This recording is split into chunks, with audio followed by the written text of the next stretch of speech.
BCC news కి స్వాగతం. నేటి ముఖ్యాంశాలు. కళ్యాణి డ్యాం నీటి మట్టాన్ని పరిశీలించిన కమిషనర్ ఎన్ మౌర్య.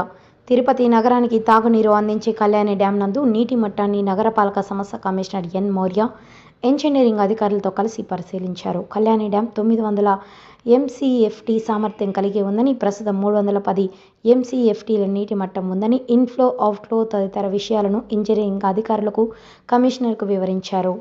ఈ సందర్భంగా కమిషనర్ మాట్లాడుతూ, నగరంలోని ప్రజలకు తాగునీటి ఇబ్బందులు రాకుండా చూడాలని అన్నారు. ప్రస్తుతం ఉన్న నీరు 6-7 నెలల వరకు సరిపోయే అయ్యేంత అవకాశం ఉందని అన్నారు. వర్షపు నీరు పెద్ద ఎత్తున కళ్యాణి డ్యాంకు చేరేంతే ప్రజలకు ఇబ్బందులు ఉండవని అన్నారు. కళ్యాణి డ్యాం నుండి నీరు సరఫరా అయ్యే పైప్లైన్లు ఎప్పటికప్పుడు పరిశీలించాలని,